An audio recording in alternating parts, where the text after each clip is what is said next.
Today, I'm going to review the movie Fart. I mean, just look at it. Never has the box art for a film been so perfect. Oh, and the DVD itself? Yeah, the same image. Brilliant. The back has some screenshots of the film, and yeah, I call it a film, along with a review that they quote. It certainly delivers. Your enjoyment of the film will be directly proportional to your love for all things gassy. And that's not even a positive review. I went to moviesmademe.com and read his full review, and here are some other things that they could have quoted. Who came up with the bright idea of making a feature-length film centered around flatulence? There's simply not enough material in the world to keep flatulence funny for 90 minutes. And my personal favorite, when the credits finally started to roll, I couldn't have been happier. Fart the movie was originally released directly to video on May 1st, 1991 by Golden West Films. It cost $43,000 to make, had a shooting schedule of only 30 days, and somehow looks worse than that. This thing looks more like a home movie than a film. The lighting is awful, the sound is awful, everything is awful. But let's get to it. This is Fart the movie. Here we are introduced to our main character, Russell, who gets into an elevator and farts, buys a chili dog and farts, walks and farts, starts an argument with his farts. Primo lady, real primo stuff. Beautiful! He then sits on the world's most crowded park bench and farts, gets on a city bus that has the insides of a school bus, and guess what? He farts.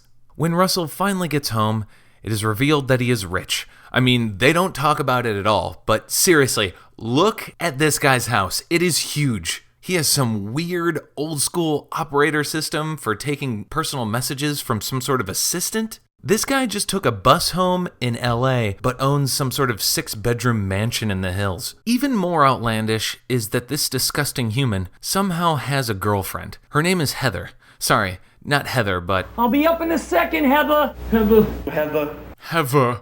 Somehow, someway, Heather loves him. She loves him so much, actually, that she goes around opening up all the doors and windows in the house because she knows that her boyfriend has some sort of undiagnosed disease that causes him to fart constantly. We're then shown like 50 times that Russell is obsessed with TV. This is basically all that Russell does in the movie. He farts, he talks about or watches TV. Oh, and he's also an asshole to Heather. I am ready. Ready for you, babe.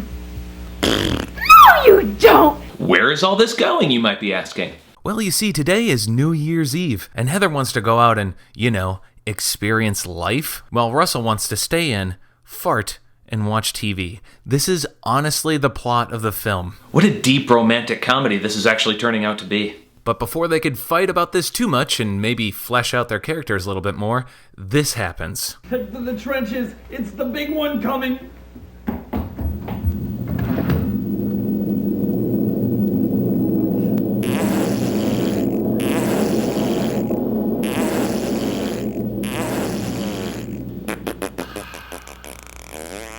Beautiful! Anyway, these two just argue more and more, and you learn how awful Russell is. He farts constantly and doesn't apologize for it. Passing gas is nature's way of putting a grin on your face and a smile in your heart. Real words of wisdom. After all this, Heather decides that she's going to go to the party and leave Russell behind to fart and watch TV. This is the best 90s style party ever. The hair is amazing. The suits are spectacular. The set is awful, but they make up for it with this awesome Kevin Spacey lookalike. Heather's at the party for like 2 seconds before she's pulled aside by this Golden Girls wannabe, and she can't even have a conversation without some random dude listening in. Hey, buddy. You need something? No? Got a whole room of people here. You sure? No? It's gonna be real creepy? Alright. The one and the same. Harry Halitosis Nussbomber.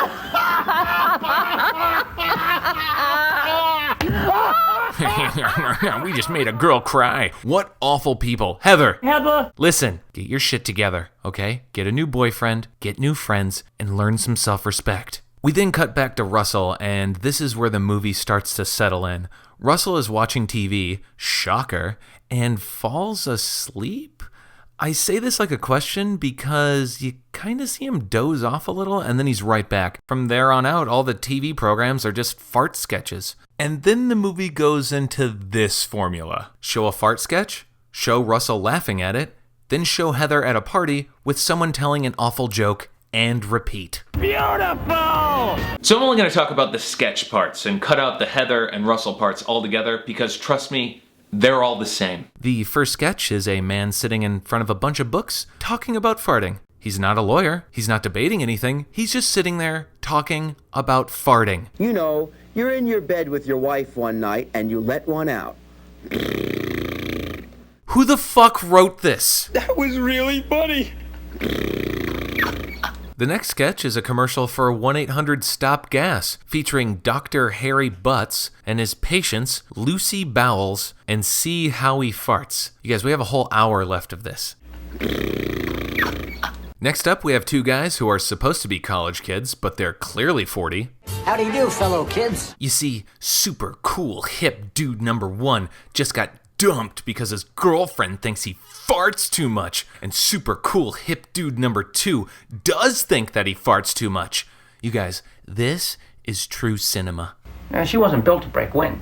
Now me, if the Olympics had a farting event, I could go home with a gold medal. Well, I'm sure your parents would be so proud.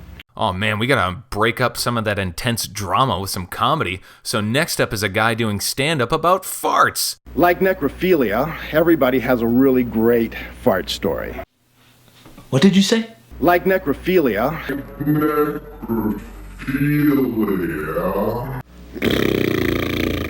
We are then treated with a commercial about an air freshener that smells like farts that appears to be starring a young Louis Anderson. That smells just like Dad's farts. And it's even got a hint of his B.O. stench in there. Ho ho ho, here we go. Now we're kicking up the writing. What do we got here? Oh, it's a game show called Who Cut the Cheese? It's clearly filmed in a church basement. This sketch seems to go on forever, but it does have the best joke in the whole movie.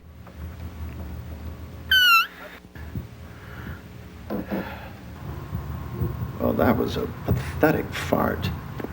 Beautiful!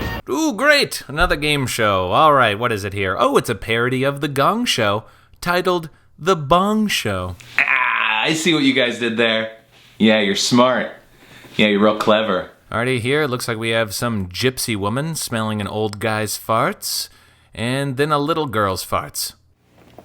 Whew! What a lot of musk. Am I going to be on some sort of list for watching this movie? Oh my god, that poor little girl. I wonder what happened to her. Let's find it here. What the fuck? It's Kesha. Kesha is the little girl who farts in Fart the movie.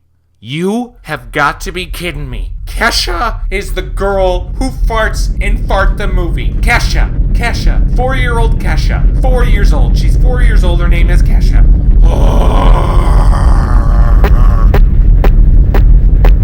Okay, I just did a little bit of research and found out that Kesha's mom helped work on the soundtrack for this thing, so they probably just needed a little girl for this part and went up to 4-year-old Kesha and said, hey, can you pretend to fart? Moving on! Oh yeah, this is taking a great turn. Let's get religion in on this. Hey, should we fix these candles back here before we get started? No? Okay. Adam ate that tainted apple and immediately had an intestinal attack that would have asphyxiated half of Cleveland. Should we shoot that again? He sounded weird. He stumbled. Should we shoot it again? No? All right.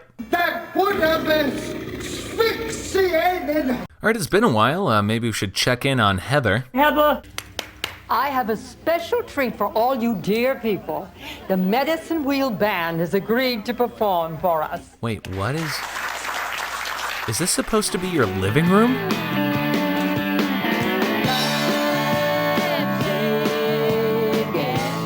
It's a song about passing gas. Yeah, and this doesn't go on for a bit.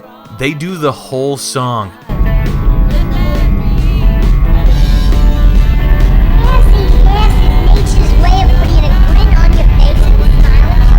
All right, night, I did a little research and found out that the name of the band is called the Medicine Wheel Band, and that there is no info on them outside of this film. I suspect Russell. Speaking of Russell, let's get back to him, and what the hell? Why does he have a stationary bike with square wheels? Okay, it's a commercial for an album about farts where we don't hear any of the songs, they just tell us the titles. Awesome. Alright, let's go over to KFRT News, and this guy's just a huge mess. Do you guys want to go back and fix his tie? So it's the right length? No, we're just gonna go with this? Okay. Oh, yeah, that's perfect. Just throw up a map. Alright, I'm ready to be a meteorologist. Got my jacket on, got my tie, got my map behind me. We'll try and keep you posted as we figure out this strange weather phenomenon.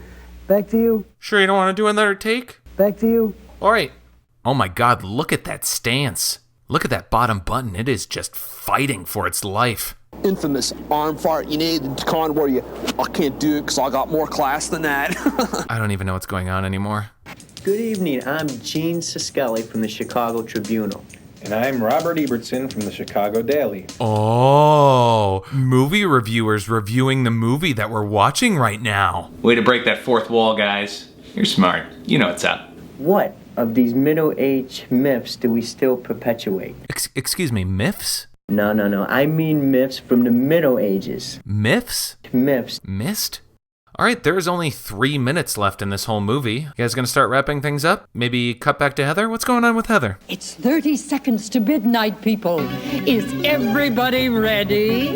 Okay, things are getting a little cultish. 10, 9, 8, 7, 6, 5, 4, 3, 2, 1.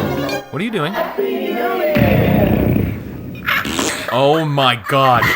What? What the fuck? These butts. So many butts.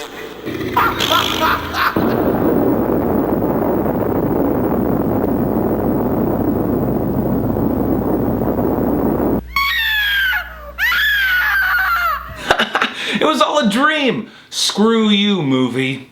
I love you, baby. I love you too.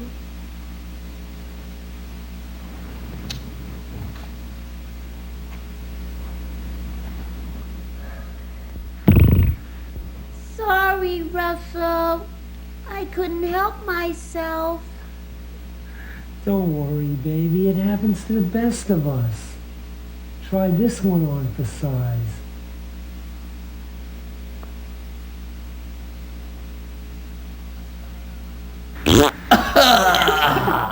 And the movie ends with them farting in bed together. Oh my god. And that's Fart the movie. It's boring, childish, dumb. It looks like it was lit with one light bulb. It is just awful. This thing had 8 writers, and somehow they were only able to come up with 80 minutes of awful sketch, bad dad jokes, and 0 plot. The weirdest part of this movie is that the guy who plays Russell actually has tons of acting credits on IMDb. And Kesha is in this thing. Kesha! I can't recommend this film. It is not one of those movies where it's so bad it's good. It's not one of those movies that you could put on at a party and have people laugh at it. It is awful. It is less than 90 minutes, but somehow feels like 4 hours.